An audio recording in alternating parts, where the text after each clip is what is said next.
Bom dia, boa tarde, boa noite, pessoal. Mais um episódio, a Gestão na Veia. Hoje minha companheira tá de volta, né, Tati? Me abandonou nos últimos episódios. Abandonei. Tô muito triste. Como sempre, com convidados mais que especiais. A gente sempre fala que os nossos convidados, todos que estão aqui, são especiais, né? Verdade. A gente sempre busca por algum motivo, por alguma história. Rosimar Caiafa, tudo bom, meu irmão? Obrigado pela presença. Ô Josué, prazer todo meu. Eu que agradeço a oportunidade. Um abraço para você, Tatiana. É uma honra poder estar aqui com vocês. E fico muito lisonjeado quando você disse que eu sou especial. Com certeza. Muito obrigado. Então vamos embora, bora, Tati? Vamos embora? Bora, começa aí, vamos começar com as perguntas. A gente sempre fala que a gente sempre gosta de iniciar com a história, que acho que Verdade. História conecta, né? Conecta as pessoas. Eu acho importante a gente falar brevemente, antes de entrar na parte de gestão, do trabalho dele. Então vamos embora, Rossi? Vamos lá. Conta pra gente um pouquinho quem é o Rossi fora da vida profissional, o Rossi pessoal, vida pessoal. Rosimar é um cara muito simples, né? Nascido e criado no bairro de Vila Isabel. Sou cristão, sou evangélico. Casado, 2 filhos, Matheus e Lucas, minha esposa Daniele. Minha infância foi na Vila Isabel, estudei quase a minha vida toda no colégio Moacir Padilha, conhecido como vocacional. Tive a oportunidade, nesse espaço de tempo, de fazer o Centro de Formação Profissional de Três Rios, a antiga escola Jorge Franco, e ali eu concluí metalurgia geral, que tinha duas áreas, ou era mecânica geral ou metalurgia geral. Eu nunca fui muito dedicado, e sempre os da mecânica era aqueles que mais se dedicavam. Me sobrou metalurgia geral, que era aquela questão de solda, dessas coisas, e trabalhei na rede durante algum tempo. Enfim, e aí na rede eu vi a oportunidade de aproveitar a rede naquela época, era uma empresa que ela propiciava ao funcionário um bom salário, e eu via... A MRS? Na época ainda a rede ferroviária era mesmo, rede. a rede. Tá. E aí eu vi a oportunidade de estudar, cara, porque nascido na bairro de Vila Isabel, filho de pai e mãe operário, né, com muita dificuldade. Nós não tínhamos hoje essa facilidade com faculdades aqui na cidade. Então a faculdade que eu tinha acesso na época mais próxima era Juiz de Fora, que era uma faculdade que o poder aquisitivo para poder estudar tinha que ser alto, e Valença, que nós tínhamos toda a estrutura em Três Rios, ônibus saindo de Valença, é onde eu consegui estudar. Eu aproveitei esse período de rede ferroviária, que já estava também num processo de sucateamento para futura, que depois ocorreu a privatização, com a chegada da MRS. E aí já estava o salário já achatando, aquilo muito ruim, mas deu para concluir, graças a Deus, aí, enfim. Então, você iniciou como na antiga... Na antiga rede. Rede ferroviária, isso. Eu sempre... Meu pai também é da MRS, mas sempre confundo. Meu pai rede, MRS, nunca sei quando migrou, né? Acho que eu também era muito pequena. Em 2007. Em 2007 houve a privatização. Não lembro. Não lembro muito bem. Mas 2007 não, 1997. Foi o ano 1997. Você nasceu. Eu tinha 1 ano. 1997, é isso. Em 2007 eu fiquei meio perdida. Eu falei, não, 97, isso, 97. 1 ano, eu tinha 1 ano já. Meu pai era da rede, né? Quando virou MRS, ele ficou e aposentou lá. Mas você, então, iniciou a tua faculdade de Direito trabalhando. E o que te levou você a fazer Direito? Você falou que você não era um aluno muito dedicado, eu também não era, não. Na verdade, porque Direito, né, a gente tem que ler, enfim. Assim, realmente não era um aluno muito dedicado, né? Na verdade, eu costumo dizer isso hoje para os meus filhos, que a gente se boicota, né, cara? Verdade. A gente se boicota. Então... principalmente quando você é jovem, não tem maturidade, às vezes você perde a oportunidade de se tornar um grande potencial por conta daquela coisa de criança, de infância, que você não leva a sério, não tem maturidade. Então eu tive uma professora que mudou um pouquinho a minha vida, a professora Maria José Farias, né, na 7ª série, naquela época a gente falava de 7ª série, hoje é o 8º ano do ensino fundamental, né? Eu lembro que eu sempre prestei muita atenção na aula, mas eu não gostava, não levava a sério, muito brincalhão. E fiz a primeira prova dela, ela dava aula de geografia, história e mais uma matéria que eu não me recordo. E aí eu tirei em história 4, e ela me chamou a atenção e falou, cara, eu acho que você pode mais. Você presta atenção na aula, você não aceito mais essa nota sua. Mas ela falou assim com mais firmeza, sabe? E aí ela disse assim, você pode mais. E aquilo ficou martelando na minha cabeça. Pô, será que eu posso mais mesmo? E eu comecei a perder um tempinho para estudar para as provas. E a partir dali as coisas começaram a acontecer. Aí eu consegui ir bem nas demais provas. Ela disse, eu não quero menos de 9 contigo, você pode, você tem potencial. E começaram as notas a vir mais do que 9 realmente. E eu comecei a ver que eu tinha potencial, mas mesmo assim a imaturidade atrapalhava um pouco. A gente é jovem. E o direito, respondendo, surgiu na minha vida como? Por que o direito? Por quê? Porque eu sempre, assim, desde novinho, eu sempre era o representante da turma, apesar de ser o mais bagunceiro, eu era o representante da turma, porque eu sempre gostei de brigar pelo direito das pessoas, sabe? E os professores falavam isso, você briga muito, você fala muito, você tem que ser advogado. E aquilo foi ficando, e eu via realmente essa veia de questionar, de combater, de defender, porque eu vejo que o direito, na verdade, às vezes, Josué, Tatiana, é você e seu cliente contra tudo e todos, cara. Verdade. Então você tem que ter realmente essa vontade de fazer a diferença. E aí assim surgiu esse desejo de fazer direito. Via que poderia ser assim, um viés que seria legal. Eu sempre me considero assim, eu nunca fui bom em nada. Eu jogava bola, era mais ou menos. Rodava peão na minha época, era mais ou menos. Soltava pipa. Mas o direito, eu consigo enxergar assim, poxa, cara, a gente consegue fazer a diferença. Né? E acho que é muito por aquilo que acho que cada um tem, né? Acho que, de repente, aquela inclinação para o direito, que eu não imaginava, foi muito mais por conta dos professores me alertarem, me falarem. E surgiu, aí passou aquilo se tornar uma verdade na minha vida. E eu falei, é isso que eu quero e nunca me arrependi, nunca me arrependi. Legal. E Rossi, trazendo um pouquinho agora para a área pública, quando que você percebeu que você poderia contribuir para Três Rios, né, que você já foi candidato a prefeito, não veio na última eleição, infelizmente, mas quando que você falou, poxa, eu posso ajudar? Por ter essa veia, né, de querer senso de justiça, né? Quando que você virou essa chave para você? Tatiana, na verdade, isso assim não surgiu de um dia para o outro. Sim. A gente, quando eu me formei, eu comecei a fazer especializações. Dentre as especializações que eu fiz, dentre algumas delas voltadas para a área do direito público. Né? Fiz especialização em direito constitucional, fiz especialização em direito público.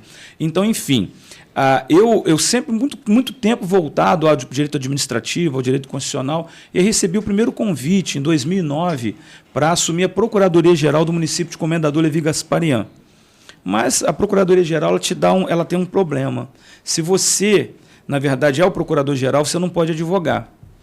E o que acontece? Infelizmente, por uma questão acho que cultural, né, uma questão talvez até financeira, os valores que um procurador-geral recebe, às vezes, principalmente nesses municípios menores, é muito pequeno. Então, para eu assumir a procuradoria e largar o meu escritório, que é onde vem o grosso, onde vem aquilo que você consegue pagar as contas, né? Enfim, eu acabei declinando. E aí o prefeito, então, Cláudio Manarino, não seja meu subprocurador-geral. E o sub me permitia eu advogar, continuar com o meu escritório. E fiquei ali durante os 8 anos de gestão do Cláudio, como procurador-geral. Fiquei um período desses 8 anos, eu fiquei 2 deles na Câmara, a pedido do Cláudio. Depois fui trabalhar como advogado na Câmara de Chiador. Fiquei como procurador na Câmara de Três Rios. Então, você se envolve com a administração pública. E o que me motivou a vir candidato? Em 2024, na eleição para prefeito, que acabou tendo que surgir agora uma suplementar por conta do então prefeito Joa ter um problema judicial, naquela eleição eu olhei os candidatos pelos quais eu tenho respeito, pelo que fizeram, né? Enfim, pelas pessoas, né, que são seres humanos também, a gente precisa respeitar todo mundo, mas eu via que não tinha ali ninguém que pudesse trazer uma renovação. E eu via assim, poxa, eu agrego, Josué, aquele conhecimento, né, da administração pública sempre nos bastidores.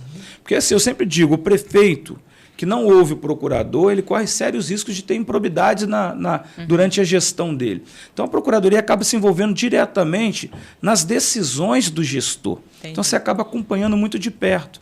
Então, eu percebi que, poxa, por acompanhar, eu me senti em condição preparado para colocar o meu nome à disposição da população como mais uma opção para candidato a prefeito no município. E vi que assim, foi uma experiência legal, a gente acabou ficando muito atrás dos 2 primeiros, né? Houve uma polarização muito grande naquela eleição, mas ficamos em terceiro, dentre os 4 e conseguimos ficar na frente de um gigante da política, era o Celso Jacó, né? Que foi deputado, prefeito por 2 vezes, e aquilo impulsionou. Então, o que mais realmente me motivou é entender que a gente precisa hoje, Tatiana, é minha opinião, respeito toda e qualquer opinião que seja diferente da minha, mas eu entendo que a gestão ela deve se dar com pessoas capacitadas. É isso que o Josué sempre fala. O Josué fala muito isso. Setor, né? É isso, Josué. Exatamente, cara. Porque quando a gente... E você é um cara que a gente sabe o quanto você é competente, vocês são competentes. Cara, você não vai botar um cara para gerir a sua empresa se ele não tiver um mínimo de conhecimento. Né? Então, eu penso que a prefeitura, agora fazendo uma analogia à iniciativa privada, é a empresa do povo. Né? Então, tem que cuidar dos interesses. Então, poxa, o povo tem que colocar, na minha opinião, uma pessoa com conhecimento para poder gerir. E eu via que eu reunia esses conhecimentos. Então, por isso que eu lancei o meu nome. Não que eu sei que existem os profissionais da política, pessoas que viveram uma vida de política, e eu não falo isso como no pejorativo, não. É o cara que escolheu a profissão dele, a política, e o cara faz bem a política. Só que eu acho que gerir é muito mais do que só política. Verdade. Gerir a política, você consegue ver o cara que tem aquela experiência na política, Josué, ele sobressair na política propriamente dita. Ele tem aquele dom de abraçar, de cumprimentar, aquelas coisas que me faltam às vezes um pouco. Mas, cara, a política são 3 meses, 1 mês e meio de campanha agora, né? E depois são 4 anos de gestão, que você precisa, na minha opinião, muito mais do que um político, abraçar, mas né? de um gestor. É verdade. Exato. Que hoje tem essa figura, muitos políticos caricatos que a gente vê assim, abraça todo mundo, mas realmente, depois tem que aguentar aquele político lá 4 anos, né? E cuidando do seu dinheiro, da sua saúde, da sua educação, é isso que o povo precisa entender e votar bem. Né? Ou seja, o poder está no voto. Sim, eu sempre digo isso. O poder está nas mãos do povo. Exato, tá nas mãos do povo, né? Mas enfim, infelizmente. Vamos falar mais sobre isso. Rô, assim como... quando você estava na procuradoria, qual a demanda, a dor que você encontrava ali no setor? Cara, o grande problema da administração pública, eu vou falar sobre o viés da administração pública e da população, tá? Para responder essa tua pergunta. Sobre o viés da administração pública, eu acho que falta. Por exemplo, na administração pública são profissionais capacitados. Sim. E digo isso por quê, Josué? Eu sei que você é um cara extremamente competente, mas você hoje aceitaria assumir uma secretaria de fazenda de um município, largando tudo que você faz, vamos dizer assim, na iniciativa privada, por um salário de 5, 7, 9 mil? Não. Esse é o grande problema. Por quê? Porque os grandes profissionais, às vezes, não vão aceitar os cargos por conta do pequeno salário. Então, isso aí é uma dificuldade do gestor, de conseguir pessoas capacitadas que venham efetivamente para buscar largar tudo para vir para cá e fazer aquilo com amor. Eu vou fazer porque isso aqui é legal, isso supre as minhas necessidades. Não supre. Não. E aí o que acontece? Aí o serviço acaba sendo deficitário. Porque o cara precisa fazer uma outra coisa. E nós sabemos que o secretário, os cargos comissionados, é dedicação exclusiva. O cara tem que estar ali se dedicando à administração pública. E não vai conseguir acontecer porque o cara justamente precisa cuidar daquele complemento que o cargo não vai dar para ele. Né? E sob a ótica da população, eu vejo que um grande problema que assola o nosso município e também alguns outros municípios é a saúde, cara. A saúde, ela tem sido assim, para mim, é o maior, vamos dizer assim, o maior problema que um gestor vai encontrar na administração pública é a saúde. Ele ter que fazer uma política, planejar como é que ele vai fazer para sanear. Né? Porque a gente vê hoje os grandes problemas hoje, situação de remédio. Situação de remédio, por exemplo, a pessoa não tem condição e a pessoa vai e demanda uma ação judicial, ajuiza uma ação judicial, o município tem que fazer o pagamento. Por quê? Porque a população hoje está tendo uma saúde muito mais... não se tem uma saúde preventiva. É uma saúde realmente sempre... Igual 3IS. 3IS eu vejo, com muito respeito, e aqui não estou falando de política, estou falando de gestão. Eu vejo que 3IS, as UBS, elas deveriam ter e ser muito melhor estruturada pela abarcar, porque a UBS, na verdade, é a entrada da saúde pública, onde o cidadão procura, é na UBS nos seus bairros. Mas a UBS hoje não tem uma estrutura, a nossa saúde acaba sendo uma saúde de quê? Uma saúde de sempre de... ou me fugiu o nome, gente. De urgência, essa é a palavra. Então, tudo é UPA, e UPA é urgência. A UPA não é para cuidar de uma virose, não é para cuidar de uma gripe, mas acaba fazendo, você chega na UPA, você espera 4 horas. Verdade, é um absurdo. Por quê? Porque, na verdade, coisa que poderia ser solucionada dentro da UBS. Então, na verdade, eu entendo que esse é o grande enfrentamento que qualquer gestor, hoje o nosso prefeito provavelmente está enfrentando isso, e o que sucedeu, e aquele que sucedeu, sempre vai ter esse enfrentamento, porque a saúde pública no nosso país, de um modo geral, ela não é muito boa.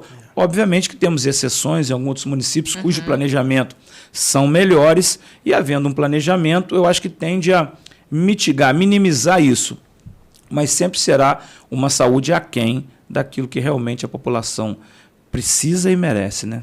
Tá, acho que hoje os 2 grandes pilares seria, né, no meu ponto de vista, você falando da educação, da saúde e educação. Eu falo que a educação não mudou a minha realidade, né? Estudei, sim, busquei, também. Foi o que mudou a realidade, e eu acho que os 2 pilares muito importantes saúde e educação. Saúde e educação. São duas coisas que a política tem que bater muito forte, né? E Rose, como que o direito penal ele influencia a sua visão sobre o comportamento humano, justiça e ética? Na verdade, Tatiana, eu vejo o direito penal é uma das áreas que o Rosimar atua, né? As pessoas, até eu agradeço essa pergunta, porque, para a gente esclarecer, as pessoas têm o costume de falar o Rosimar é advogado criminalista. O Rosimar faz o direito penal também, e o que acontece? Acaba sendo um carro-chefe por conta de que a gente, ao longo da nossa história, a gente veio adquirindo, né, um nome nessa área. Então, a gente acaba abarcando muitos processos na área penal, mas nós fazemos civil, família, administrativo, tributário lá no escritório, previdenciário, enfim. Lá no escritório hoje nós estamos totalizando todo o corpo de advogados no escritório, hoje nós temos lá 16 advogados, né? Então, abarcamos todas as áreas. Mas respondendo a sua pergunta, o direito penal, para mim, se a gente parar e pensar, o grande problema do direito penal é que ele traz, às vezes, para a pessoa que está de fora, uma sensação de que você advoga para um bandido. Quando, na verdade, Josué, a gente tem essa sensação até a gente viver dentro da nossa casa uma injustiça. E eu vejo, volta e meia, pessoas me procurarem que sofreram uma injustiça no direito penal e que são pessoas de bem, sérias, íntegras, honestas, mas que estão respondendo a um processo por uma falha, por um equívoco, e que, às vezes, é você e o seu cliente. E o cliente só tem você, cara. É só você que acredita na versão dele. E depois você demonstra que, no final do processo, que aquele cara tinha razão.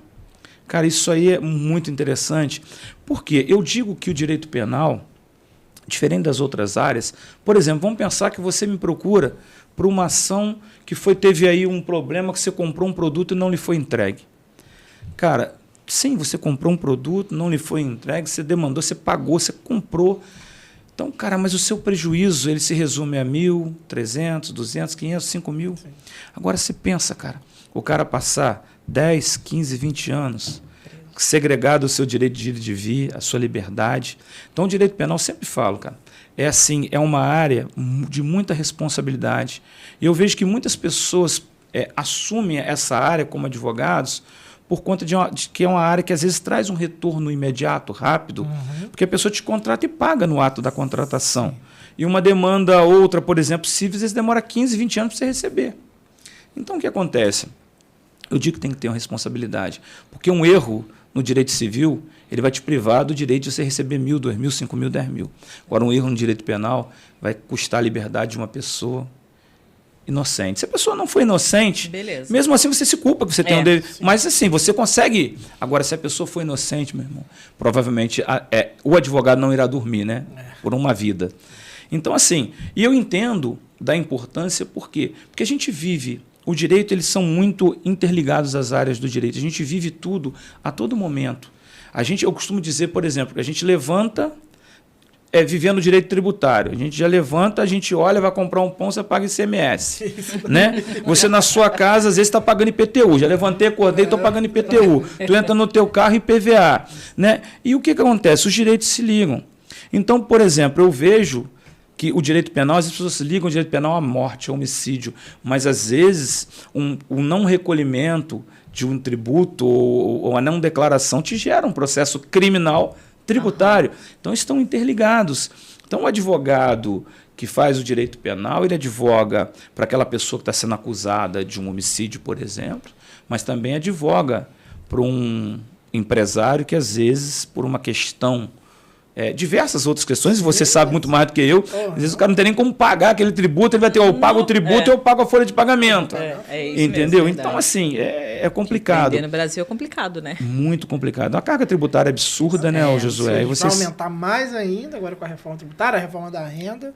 A gente não está esperando boa coisa, não. E você pensa nisso, cara. Eu vejo empresas, e você de repente sabe isso mais do que eu, saindo do Brasil por conta disso, né, cara? Vai ter ninguém aguenta. Eles vão buscar Uruguai e Paraguai por causa dessa tributação de dividendos. Já tem gente mudando de domicílio, porque lá não vai pagar, velho. Entendeu? Acho que daqui a um tempo isso vai ter que ser mudado e voltar conforme já é hoje. Você já pagou imposto lá sobre a receita, sobre a sua operação. Aí quando você vai distribuir o lucro que sobrou dessa operação para você, você tem que pagar imposto de novo. Uma bitributação, né, cara? É uma coisa louca. Eu falo hoje, o contador hoje é mais direito do que a parte ali operacional mesmo. É direito, a lei muda toda hora um dispositivo legal. Agora com a reforma, então, é loucura, é doideira. É uma loucura, sim.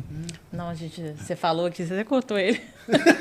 Não, uma loucura. O José, quando fala de, não, parte de tributário. Falou de tributação, ele...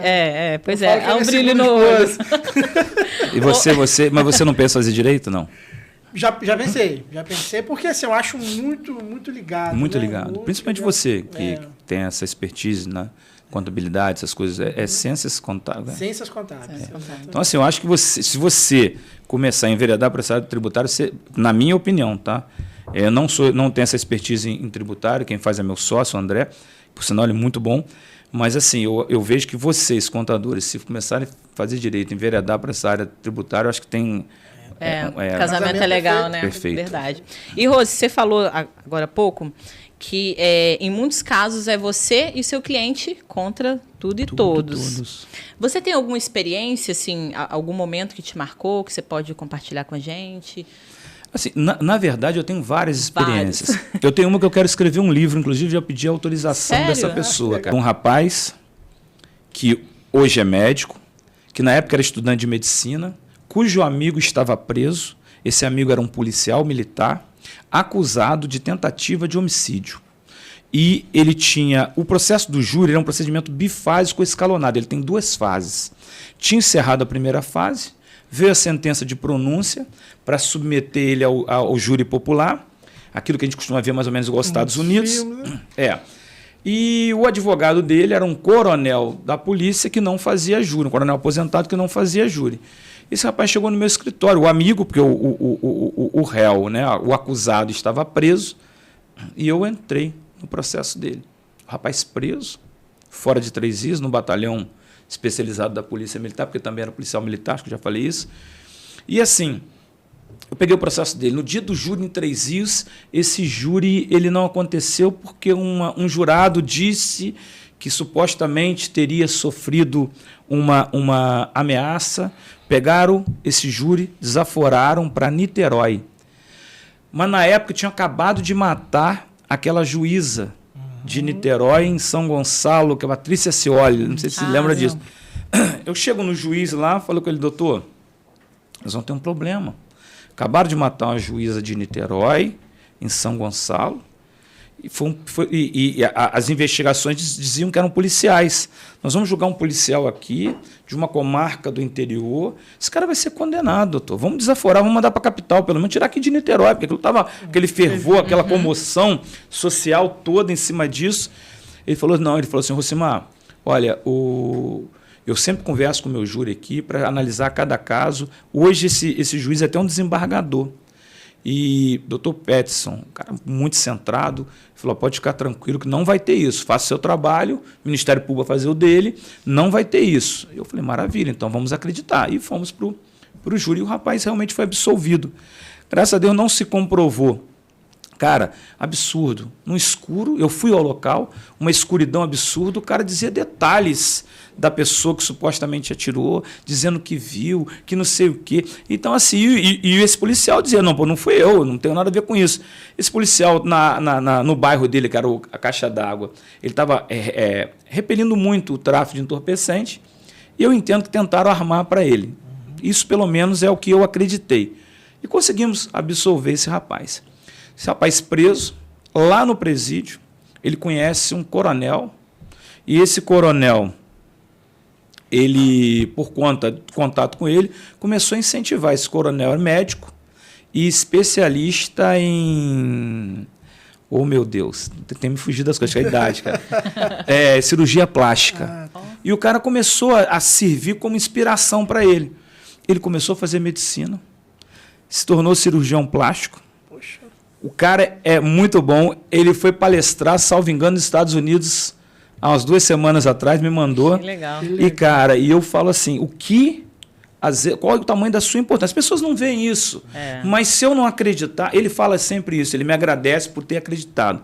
Se eu não acreditasse, né, talvez, sei lá, a história teria sido muito diferente. A história poderia ser diferente. Né? Obviamente que o mérito todo é dele, eu sempre disse isso para ele e para qualquer pessoa, o mérito é dele. Eu fiz o meu papel como advogado. Mas, cara, nem todo mundo que está preso é culpado e nem todo mundo que está preso é bandido.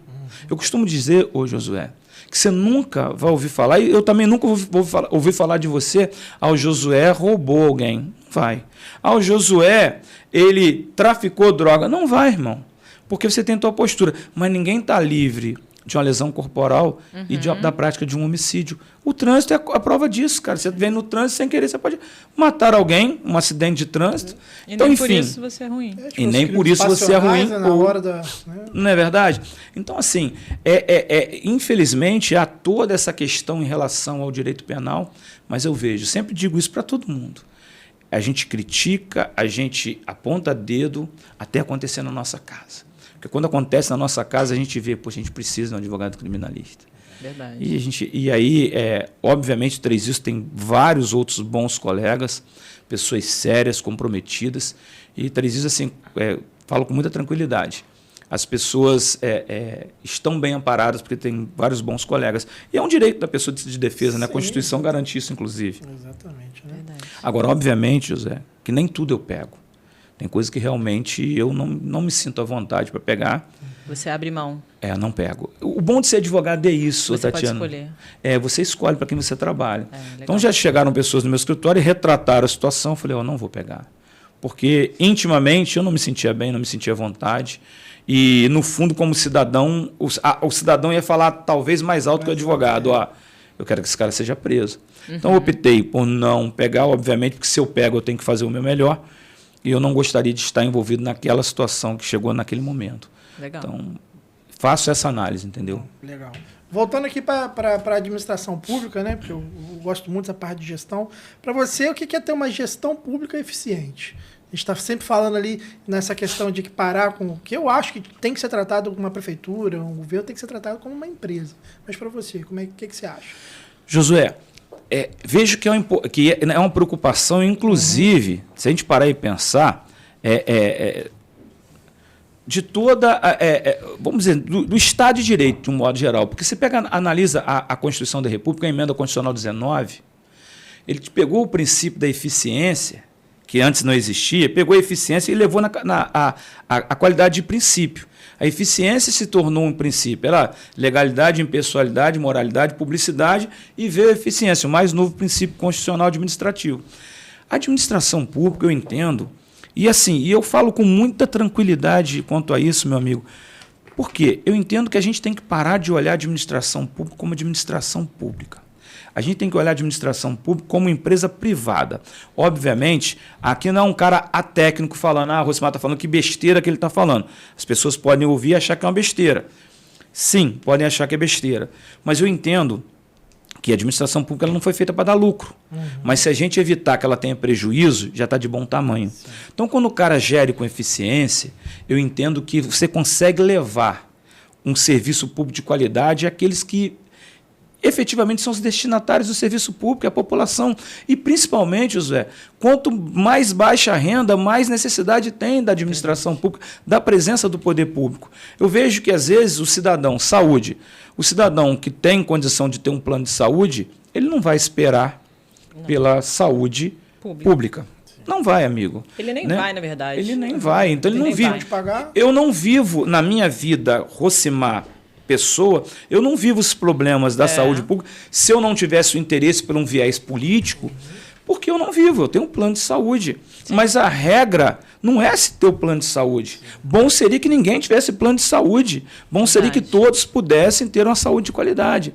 Então, eu digo que a eficiência, de um modo geral, por exemplo, é muito burocratizado a administração pública também. Por exemplo, até porque existe na administração pública o princípio da solenidade das formas, e você não pode fugir disso. Na administração pública eu não posso falar nada verbalmente. Tudo tem que ser por escrito, formal. Tudo tem que ter formalidade. Isso burocratiza um pouco a administração pública, atrapalha. Por exemplo, você na sua empresa, meu amigo, vai ali e faz isso. Na administração pública você tem que ir memorando, né? Para um outro local, tu vai fazer um ofício, internamente o memorando, enfim, você tem que comunicar dessa forma. Atrasa, nós sabemos disso. Mas naquilo que puder ser eficiente, eu acho que agiliza. Por exemplo, eu entendo que se a gente pegasse os processos administrativos e tornasse eles virtuais, eles teriam um tramitar mais célere. Já seria, por exemplo, o servidor requer alguma coisa, às vezes demora 1, 2, 3 anos para todo o trâmite, quando, na verdade, se ele for eletrônico é mais rápido. Você que quer uma certidão, se for eletrônica, você começa a fazer com que... E você não está deixando de cumprir a solenidade. Só que a solenidade, o escrito, ele está sendo eletrônico, mas ele está lá, ele tem um arquivo, ele tem tudo como é um processo hoje judicial. Então, eu entendo que realmente se trabalhar com eficiência entender, verificar, tirar o que tem de bom na iniciativa privada, trazer para a administração pública, naquilo que a administração pública comportar e procurar botar isso em prática. Tentar fazer com que seja menos burocrático. E eu entendo que com isso, Josué, a gente consegue atender, chegar com mais celeridade. Por exemplo, eu tinha um projeto que, se eu conseguisse vencer as eleições, eu queria colocar uma zeladoria em cada bairro. O que seria isso, José? Eu ia pegar um zelador e colocar, de acordo com o bairro, um número X de pessoas do próprio bairro. Então, seria contratar do próprio bairro pessoas para cuidar do bairro. Esse zelador, ele teria uma entrada direta ao almoxarifado da prefeitura. Então, queimou uma lâmpada, eu não preciso ir fazer um requerimento na Secretaria de Serviço Público. Ou, às vezes a pessoa, tadinho, dependendo do lugar, não sabe nem a quem procurar. O cara vai direto no zelador dele, que está passando todo dia ali, está vendo que a lâmpada queimou. Às vezes fica 3 meses para se trocar uma lâmpada, quando na verdade você pode trocar com 2 dias, com 1 dia. Porque principalmente se a pessoa do bairro... Porque ninguém melhor. Eles são os mais interessados, Os mais interessados. Às vezes está sem uma luz no poste. É ele que vai dizer, o mato alto aqui, poxa, minha filha que chega da faculdade à tarde, então eu tenho interesse. Verdade. Então aqui, o zelador, tem que cuidar daquilo ali. Então você colocando uma equipe para cuidar, manter o bairro com poda, meio fio pintado, iluminação ok, isso gera segurança, gera uma sensação de que o bairro está sendo cuidado. E o que é melhor, você diminui também, você gera emprego também para o bairro, porque você vai colocar pessoas do bairro que serão fiscalizados pelos próprios moradores. Então, o morador, se questionar o problema do bairro, primeiro tem que questionar o seu próprio par, o seu próprio, vamos dizer assim, vizinho, colega de bairro, porque é ele que vai cuidar disso. E essa pessoa também, ela indo o quê? Ela tendo, esse zelador, ele tendo acesso ao colégio, verificando qualidade de merenda, ao UBS, verificar se o médico está indo, se está tendo um tratamento, um atendimento legal para a população, se está faltando dipirona, como nós vimos aí nessa caminhada, faltava-se dipirona. Nossa. Então, o que acontece? Quando se tem uma pessoa... Eu não estou aqui para culpar A ou B, não. Sim. Mas quando você coloca uma pessoa direto, mais próximo, a tendência é você ficar sabendo disso. Por quê? Porque aquele zelador, ele tem que a cada X dias, a cada 15 dias, tem que passar o problema para o gestor principal, que é o prefeito, né? Para os secretários. Eu entendo que a gente consegue alcançar. Isso, para mim, é evitar a burocracia. Isso, para mim, é ser eficiente. Quando você começa a resolver dentro do próprio bairro. E é uma situação, e é uma medida muito simples, José. Que cargo tem? Quantos cargos comissionados nós temos em Três Rios aí? Passando de 400 cargos. Então, a gente tem como colocar em cada bairro X. Por exemplo, tem um bairro menorzinho. Por exemplo, eu vejo o bairro, por exemplo, Morro da Faculdade. É um bairro pequenininho. 5 pessoas resolve o problema. Um bairro igual Vila Isabel, a gente vai precisar de 50 para tentar, né? Mas é botar equipes para cuidar 30 dias por mês e resolver todos os problemas. Pôr um buraco na rua, cara, não precisa esperar 30 dias para arrumar. O cara já vai ter o contato para chegar e resolver com 1, 2 dias. Isso, para mim, é eficiência. Dependendo de alguns bairros, fica meses. O buraco na rua. Fica. Meses. No centro, não. Sim. Não fica, não. Mas agora, no bairro. Mas, às vezes, Tatiana, é justamente porque eu disse, às vezes a pessoa está vendo o problema, identifica o cidadão e não sabe a quem se socorrer. A quem recorrer, né? A quem recorrer. Verdade. E, às vezes, ele vai na pessoa que não é a pessoa mais indicada. Ele conhece uma pessoa que trabalha na prefeitura e acha que aquela pessoa é capaz de resolver. A pessoa trabalha num setor completamente diferente, que, às vezes, não tem nem acesso àquele que é capaz de resolver. Cara, que projeto legal, hein? A ideia era essa. Sabia. Muito bacana. A ideia era essa. E como é que, na sua visão, como é que o poder público ele pode fortalecer o empreendedorismo? Não falo nem empresário, mas o empreendedorismo, para mim, que é o que move o Brasil, a cidade, né? Que move a economia. Né? Como é que o poder público tem que para poder mover isso? Porque empreender não é fácil, vai gerar emprego, vai gerar renda, né? Na verdade, eu observo o seguinte: o poder público tem que ter uma participação né, em tudo, né, dentro vamos dizer assim, do espaço geograficamente delimitado pelo município, ou falando de município, o poder público tem que, na minha opinião, intervir em tudo que for da alçada dele.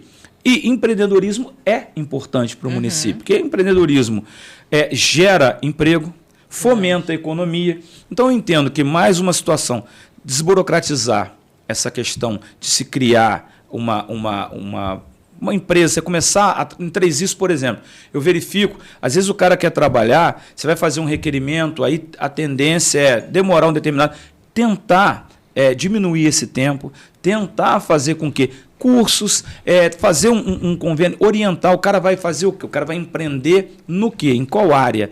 Vamos orientar. Poxa, existe aí, nós também temos o Sebrae, tem outras situações que ajudam, mas por que não fazer uma questão do próprio município? Você chegar, acompanhar, orientar, seguir, pegar na mão do cara, porque, cara, empreender, acho que muita gente quer, mas às vezes o cara fala que quer empreender, ele não sabe por onde começar. Já.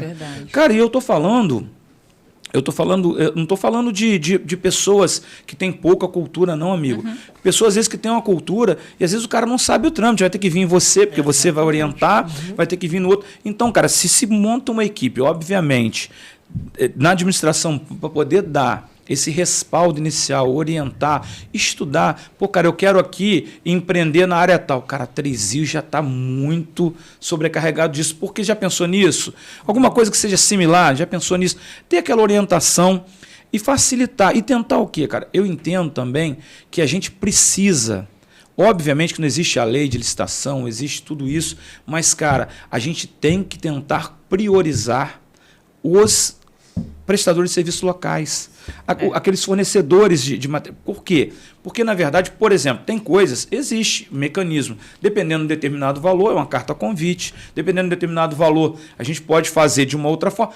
Você priorizar o comércio, os empresários locais, para quê? Porque, cara, eu sempre digo o seguinte, quando você você faz com que aquela empresa ela consiga, ou aquele microempreendedor, ou uma empresa de pequeno, médio, ela começa a ter lucro na cidade, ela vai ter o quê? Primeira coisa, você tem hoje 10 funcionários, você começa a vender, você vai precisar de 15, você está gerando emprego. Aí você está no final do mês ou no início do mês seguinte, você está colocando dinheiro na mão desse pessoal, a contrapartida pelo trabalho. Aí esse cara vai passar na sapataria e vai comprar, vai passar no mercado e vai comprar, e você está fomentando a economia, gerando renda, emprego. E, cara, você acaba melhorando tudo, cara. E eu estou falando aqui de um empresário. Se a gente fizesse com 10, 20, 30, 50, 100 empresários, 200 empresários, quantos empresários nós temos em 3 Rios? Eu acho que a gente precisa, por exemplo, vejo que, não estou falando que acontece dessa forma, mas entendo que tem que haver uma análise, por exemplo, fiscalização. A fiscalização, se Rocimar se torna prefeito, chamar os fiscais e pedir que, não sei como agem, tá? Seria eu leviano de falar que faz de uma forma ou de outra. É o que eu iria pedir. Que fizessem algo mais, pelo menos inicialmente, mais educativo. Vamos orientar, vamos explicar. Aí o cara está incidindo no erro, vamos sancionar. Mas primeiro educar, ensinar e tentar fazer com que aquela pessoa possa passar a fazer da forma certa antes de ser punido. Porque às vezes eles punem e a pessoa às vezes não sabe nem... Você já quebra o cara antes de começar. Exatamente. Essa é a preocupação. E repito, os nossos fiscais que são ótimos. Eu não estou falando que eles fazem, não. Eu iria tentar chamar para se buscar sempre fazer dessa forma. Principalmente quem está começando, Tatiana. O cara começa, igual você disse, leva uma pancada, ele desmotiva. Às vezes o cara tá tudo contadinho. Entendeu? Ele tem um compromisso, você pega o microempreendedor individual, ele pode trazer um com ele, então ele pode ter um funcionário. E aí você pensa, esse cara, às vezes está a conta certinha de pagar o funcionário dele, não está nem sobrando, ele toma uma sanção, ele tem... Cara, você acabou, você tirou ele do ramo. Exatamente. E nós perdemos um microempreendedor que pode se tornar depois um empresário, né? E aí aquela lojinha dele... Nós temos o maior exemplo em 3 Rios, é o Grupo 1000. Grupo 1000, eu tive a oportunidade, o prazer de trabalhar no Grupo 1000, a honra de trabalhar lá. E eu conversava às vezes com o seu Mário, principalmente com o seu Josemo nesse aspecto, que era o mais velho, né? E ele dizia que começou em Cuiabá, que é ali em Itaipava, Cuiabá subindo para Serra de Teresópolis à esquerda. E ele falou que era um negocinho pequenininho, ele veio para 3 Rios e montou aquela uma portinha.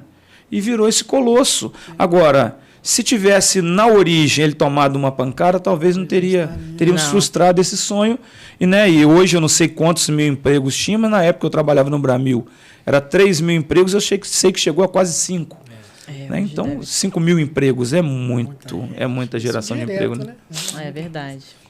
E, Rossi, o que mais te inspira aqui em 3 Rios e no potencial, né, da nossa região? É o que eu sempre falo, 3 Rios, eu adoro 3 Rios, eu sou de Serraria. Santana do Deserto. Santana? Sou de Santana, mas acaba que a gente, que é dessas regiões, a gente vem tudo para cá, porque é uma cidade boa. E agora eu morando aqui, deve ter uns 8 anos que eu moro aqui? Mais ou menos.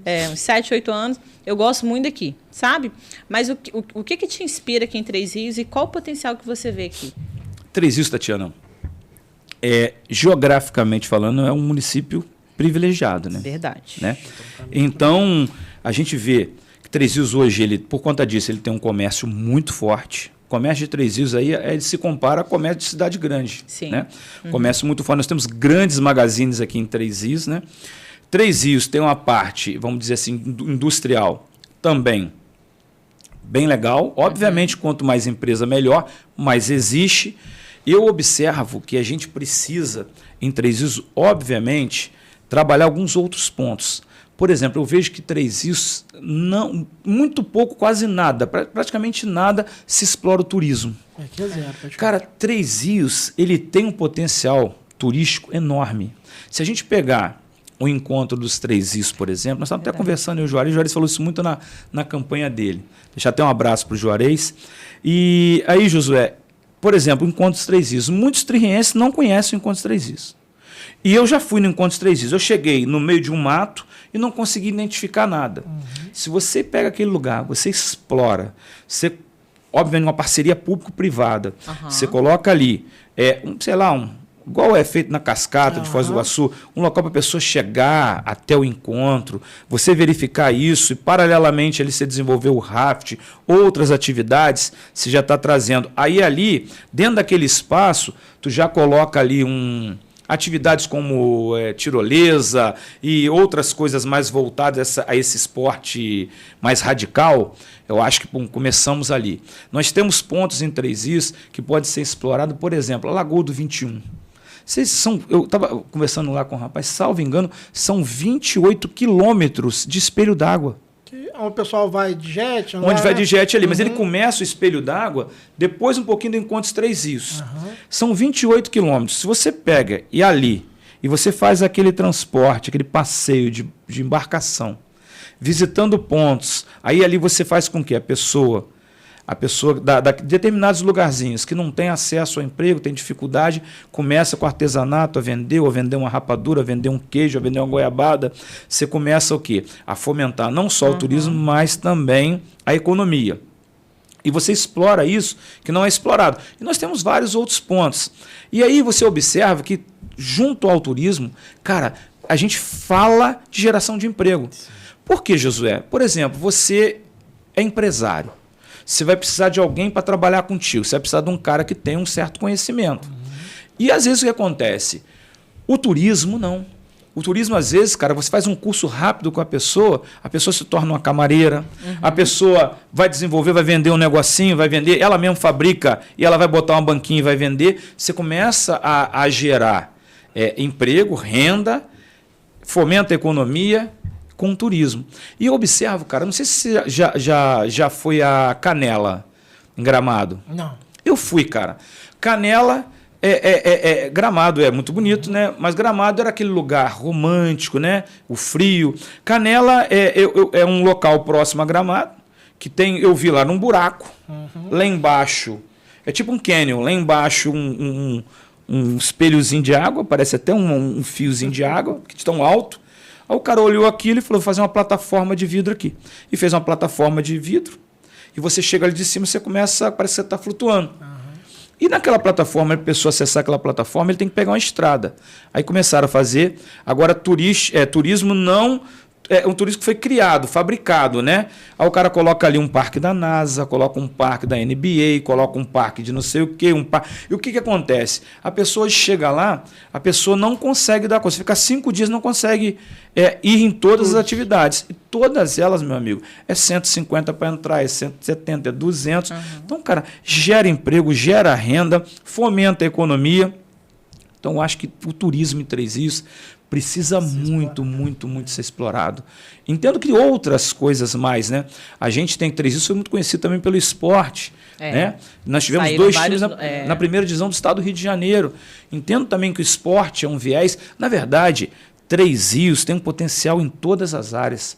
Mas o que eu vejo realmente que não tem sido explorado é justamente o turismo. Se o turismo for melhor explorado, a gente vai ter uma geração enorme de emprego, uma renda bem legal. Aí, tributo para o município entrando. Então, é renda, é emprego, renda. Então, eu acho que... viu isso em Miguel Pereira, né? Miguel Pereira, fizeram não tinha lá o nada. Parque do Dinossauro. Nós temos um Parque do Dinossauro. Hoje a cidade vive em torno do Parque do Dinossauro. E eu estou falando, se a gente faz aqui, pega primeiro os nossos pontos, que são naturais, explora... Vai aparecer empresário querendo trazer esses parques temáticos para cá também, como tem em Canela, como eu disse. Cara, eu fui lá num parque da NBA, é um espaço, um galpão, e tem tudo do basquete. O negócio precisa jogar basquete, a história do basquete, o museu do basquete. Cara, tudo você pode criar aqui, várias situações. Nós temos os times cariocas. Você cria um museu aqui em Três Rios, com convênio, com a parceria público-privada com esses clubes que vão querer, e ali vende camisa, enfim. Cara, tem condição de explorar o turismo. A gente começa, diferente deles, né? Miguel Pereira teve que criar. A gente já tem, né? Que é esse Encontros Três Rios, que é famoso, novelas da Globo, tudo vinha para cá para gravar, então já é muito conhecido. Explora e acrescenta aquele turismo fabricado, que é aquele que é criado. Eu acho que a gente desenvolve com muito legal. Isso move, né? Região hoteleira, mexe com tudo. Com tudo. Não é só o pessoal que vai vir. Então, restaurante, hotel, olha quanta renda que o município vai gerar arrecadação para ele próprio. Você está falando gestão, né? Aí, meu amigo, gerou. Tem hotel, aí tem o barzinho, tem a lanchonete, tem tudo. Aí ele vai precisar de um contador. Aí ele vem em você. Ele vai precisar de um advogado, ele vem em mim. Ele vai precisar de uma pessoa para limpar, ele vai no outro. Cara, isso vai gerando. E aí você, já peguei mais 5 empresas, eu tenho que contratar mais 4, 3 pessoas. Cara, isso vai virando uma bola de neve no bom sentido. E o município vai crescendo. Aí a per capita vai aumentar, né, meu amigo? É verdade.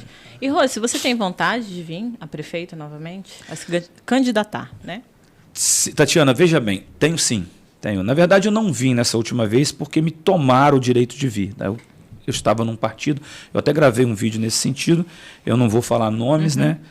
Mas me tomaram esse direito. Mas eu fui muito abençoado, Tatiana. Quando me tomaram esse direito, fiquei muito frustrado, muito triste, José. Fiquei na minha casa chateado, porque eu procuro não fazer mal a ninguém na minha vida. Mas fico muito triste quando fazem mal para mim. Me fizeram muito mal ao me tomarem, me cercear desse direito. Porque quando me tira o direito de vir, tira ainda mais do cidadão um direito a mais de escolha. Né? Aí eu acho que isso aí ofende o processo democrático. Para mim é uma medida sorrateira, antidemocrática, enfim. Mas aí eu tive a oportunidade de conhecer e estar com um grupo. Nós criamos um grupo. Hoje nós temos nesse grupo, né, o empresário, pastor e suplente de deputado federal Márcio Pôncio, a deputada estadual Sara Pôncio, o ex-vice-prefeito professor Jackson, Juarez da Saúde, que veio como candidato a prefeito, Rosimar e Marcelo Tampico. Nós criamos esse grupo inicialmente e agora nós estamos vivendo em torno desse grupo. E que esse grupo, o que a gente vai fazer? Eu tenho interesse de ser candidato a prefeito na próxima eleição, mas nós temos um grupo. Então nós vamos sentar, vamos conversar e entender de quem é o momento. O momento melhor é desse ou é daquele, e nós estamos aí dispostos a aceitar. Como eu disse, eu não quero que me tome o direito de vir, mas eu estou disposto a aceitar que aquele momento não é o meu. Se não for o meu, eu abro mão sem problema em prol do grupo, mas entendo que isso com a minha anuência. Eu concordo. Estou de acordo. Né? Mas a ideia é vir, sim, né? Obviamente respeitando o interesse de todos os demais membros do grupo. Não, o momento agora é do Juarez, ou é do Jackson, ou é de A, de B. Rosimar tem que tirar. Tirarei sem problema algum em prol de um objetivo maior. Né? E essas pessoas, eu falo com muita tranquilidade, Tatiana e Josué, que são pessoas que demonstraram para mim aquilo que eu busco, a vontade de se fazer o melhor para a coletividade. Verdade. Porque eu acho que o gestor ele tem que pensar mais na coletividade e menos nele. E as experiências que eu vejo, às vezes, de um modo geral, não estou falando de 3Is, é que às vezes o gestor, com a vaidade, com outras coisas próprias do ser humano, ele pensa mais nele do que na população. Verdade.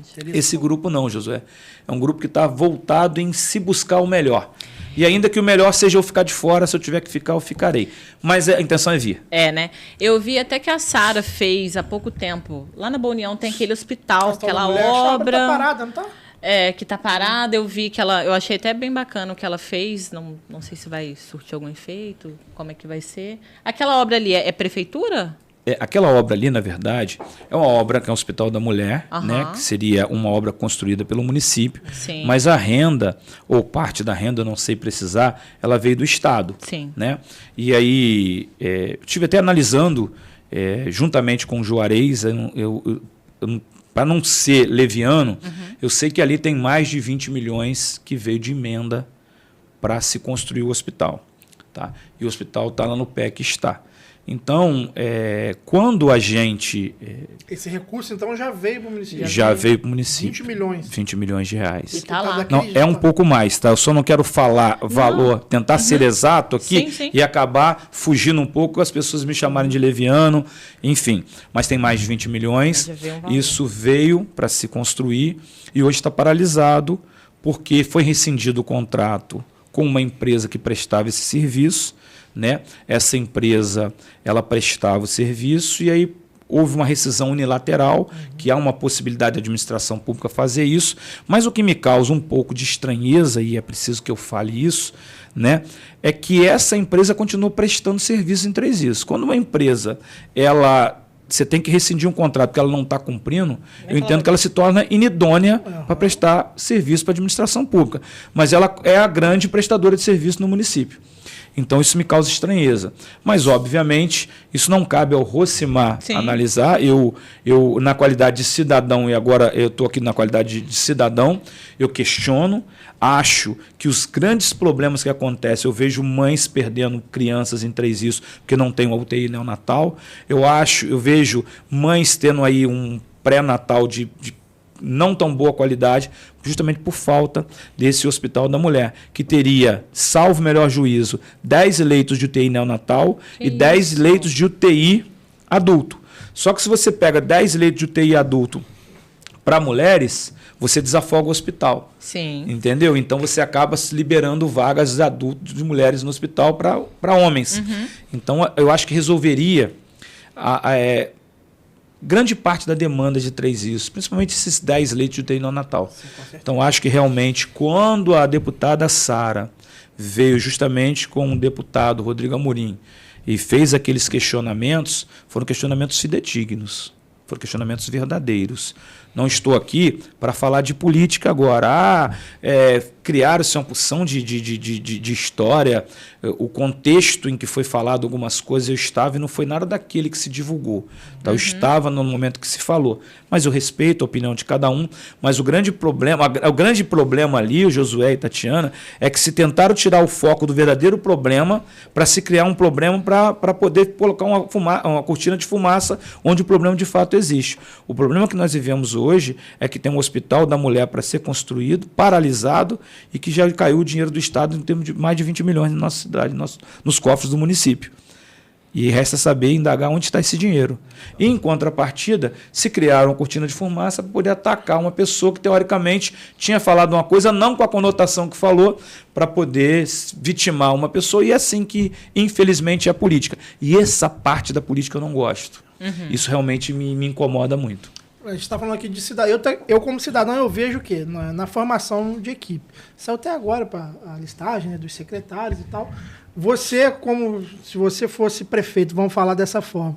Como é que seria essa formação da sua equipe, do seu secretariado? Você acha que tem... A gente até falou, tinha que ser pessoas com capacidade de gestão e não políticos. Como é que formaria isso? Josué, eu disse isso desde da minha candidatura lá em 2024. O meu secretariado seria 100% técnico. Ótima pergunta. Sempre técnico. Na verdade, obviamente, quando você faz uma caminhada política, você tem pessoas que abraçam a sua causa e são aquelas pessoas que estão do seu lado, políticos.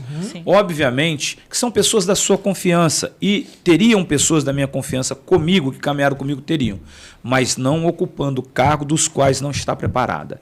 Isso jamais irá acontecer no eventual gestão do Rocimar enquanto prefeito de 3IS. Vocês podem me cobrar isso, vai ficar registrado. Eu, na verdade, irei, inclusive, olha bem, quando eu vim candidato em 2024, eu já pensava. E o Juarez da Saúde, ele era vice na época do Vinícius Fará, com quem eu tive alguns embates, principalmente no debate. Quem eu iria convidar, se eventualmente eu fosse eleito para ser o meu secretário de saúde, seria o Juarez da Saúde, sendo meu adversário. Então, cara, para mim, a eleição, a política vai até o dia da eleição, 5 horas da tarde. Ganhou, nós temos um prefeito. E aí, como eu torço para que o Jonas Gico hoje faça a melhor gestão possível. Tá? Primeiro porque o Jonas é uma pessoa do bem, quero muito que ele faça a melhor gestão possível, quero que ele consiga êxito, porque quem vai ganhar vai ser a população. Né? Então, mas até ali, aquele dia, nós somos adversários. Acabou dali, eu penso como tririense. Como tririense, sendo gestor, quero o melhor. Então, irei atrás dos melhores, ainda que ele tivesse do outro lado. Se ele vier para o grupo para somar em prol da cidade, ele é bem-vindo. Se ele entender que a política vai falar mais alto que a vontade de fazer com que 3IS entre nos trilhos do sucesso, do crescimento, do desenvolvimento, aí ele está fora. Mas iria receber o convite. Legal. O grupo ganhou, vamos falar, o grupo ganhou a eleição. O que você vê que é mais urgente ser mudado em 3IS? Cara, hoje o grande problema é a saúde. Hoje, cara, a gente tem que focar realmente na saúde, né? A gente precisa dar uma atenção toda especial à saúde, mas, paralelamente a isso, a gente precisa buscar a geração de emprego. Tem muito tempo que a gente não ouve falar de uma empresa sendo aberta em 3IS, gerando... A empresa que está para ser aberta foi anunciada agora, a empresa do pastor e empresário Márcio Pôncio, que vai ter 100 empregos diretos, vai ser do café com leite. Vai ter outras coisas depois lá, eu já até experimentei algumas coisas, estive com ele, mas inicialmente eu acho que será, não estou muito afeto, mas eu acho que será Café com Leite. Me parece também que ele pretende, no futuro, colocar uma outra empresa também em Três Rios. É um cara que gosta muito da cidade, tem procurado investir na cidade. Um cara que não precisa. O Instituto ali no Beira-Rio agora. O Instituto ele pretende também montar. Não sei ainda qual será a área, né? Mas pretende fazer. Tem um instituto dele lá em Caxias. É médico? Olha bem, em Caxias ele tem, parece que 2 institutos. Um voltado à saúde, médico, onde atende diversas pessoas, centenas de pessoas. Sim. E tem um que é de formação. Formação, por exemplo, eletricista. Só achei interessante, ô Josué, cara, como é a cabeça, quando o cara é visionário, eu acho o Márcio muito visionário. O cara termina, forma lá em eletricidade, ele ganha todo o material para ele começar a trabalhar. Então, porque, cara, você deu o conhecimento, mas você vai dar a ferramenta. Agora vai, meu amigo. Porque se o cara termina ali, o cara não tem nada, como é que o cara vai começar? Porque quando o cara tem aquele material, ele pode trocar uma lâmpada de um vizinho, consertar um fio do outro, ele já começa a gerar renda com aquele conhecimento, com aquele material. Assim, sei que esse projeto da Beira-Rio, voltando a Três Rios, é um projeto voltado para a área da saúde, mas não estou muito afeto por conta de algumas decisões lá interna corporis, e muito mais porque está se conduzindo isso com o Juarez. O Juarez, por ser da área da saúde, um cara que tem uma expertise nisso, e aí talvez seria a pessoa mais indicada para poder responder isso. Legal. Mas vai ser ótimo, né? Três Rios vai ganhar muito com isso. Vai. E esses projetos sociais investimento privado dele. Privado, totalmente dele. Total dele. Participação. Totalmente dele. Cara, o que mais me chama atenção, Josué, é que quando eu estive com ele, que eu fiquei sabendo disso, tinha uma pessoa com viés político junto, né? Você acredita que ele tem esse projeto lá? Tem de milhares de pessoas, não sei quantas centenas por mês, né? Mas as pessoas não sabem quem é Márcio Pôncio. Sabe, a família Pôncio. Aí, às vezes, está próxima dele, sabe quem é? Não sei. Ele é ali do lado. Porque, cara, não faz com viés político. É muito mais assim, porque é uma questão social. Ele é pastor, uma questão que saiu da igreja, a família dele, me parece, salvo engano, né? Não sou a pessoa mais indicada, mas me parece que foi algo que surgiu no coração da esposa dele, a dona Simone. Né, de se criar esse projeto, de cuidar de pessoas carentes, realmente. E diz que o trabalho é fenomenal. Me falaram, eu não fui lá ainda, que as dependências lá, a estrutura é melhor do que muitos hospitais privados. Que isso? Cara, diz que é alto padrão, muito legal. É a pessoa sendo tratada com dignidade realmente. Que todo mundo merece, né? Todo mundo merece. Todo mundo merece. Verdade. Roça, a gente tem um momento aqui, você, né, da nossa época, Marília e Gabriela, de frente com a Gabi, né, a gente tem um bate-volta que a gente faz, que é de frente com a Tati, ela rapidinho, fica à vontade com ela. Separei umas perguntinhas para você, tá? Bora começar? Vamos, não sei se eu vou conseguir responder todas rapidinho, tá, Tati? Mas vamos tentar. Não, isso que o tempo é seu. Justiça é? Justiça é você fazer com que a verdade prevaleça sempre, independente do lado que você esteja. Né? Às vezes você está de um lado e a decisão veio contrária a você, mas você se sente bem, porque ali teve justiça. Então, justiça é se fazer a verdade prevalecer. Perfeito. Legal. Eu acho até falando rapidinho, tem uma foto que eu nunca mais esqueci. É um muro, assim, tem um muro, depois eu vou até postar aqui para o pessoal ver. É um muro e tem um menino maior e um menino menor. Aí, ali fala que não é questão de... Aí botou no menino menor para ele poder enxergar por cima do muro, deu umas banquetas maiores para ele. Ou seja, deu mais coisa para ele, mas a justiça não é essa questão de igualdade. Ele achei muito interessante. O menino maior ele consegue ver com uma banqueta só. E o menor, para conseguir ver... Então, ou seja, a questão do peso da justiça, nunca mais esqueci. Isso é o princípio da igualdade. Isso, tratar os iguais de forma igual e os desiguais de forma desigual na medida da sua desigualdade. Porque às vezes a pessoa consegue olhar para cima do muro sem a banqueta. E o outro vai usar 2 banquetas. Porque se você... Igualdade propriamente dita, dá uma banqueta para cada um. Mas tu não vai resolver o problema. Então você tem que dar 2 para quem precisa das 2, já que aquele sem banqueta alcança. Aí você vai tratar os desiguais de forma desigual na medida da desigualdade. Verdade. É por isso que você tem aí a Lei Maria da Penha, que as pessoas questionam, mas o quê? É tratar a mulher com a vulnerabilidade que a mulher tem numa relação. É verdade. Nunca mais esqueci essa foto. Política para você é? Política é a oportunidade de se fazer o bem. Porque você tem Você sendo político, Josué, Tatiana, você tem, cara... Não tem como não tem como se ter saúde sem política hoje. Não tem como se ter educação sem política. Então eu entendo que você político, você tem condição de fazer o bem. Então para mim política é isso, é fazer o bem, a oportunidade de fazer o bem. Na política, uma promessa que nunca deveria ser feita para você. Na política, uma promessa que nunca deveria ser feita. Deixa eu tirar a política, né? Uma promessa que nunca deveria ser feita. Eu acho que nenhuma promessa que você não possa cumprir deve ser feita. Eu, Rosimar, eu falo isso com meu filho. Meu filho me questiona, meu filho de 11 anos, desde quando tinha 5. Ah, pai, eu falei, qual foi o dia que eu menti para você? Eu não minto. Se eu falei que eu vou fazer, eu vou fazer. A gente só pode prometer aquilo que a gente é capaz de fazer.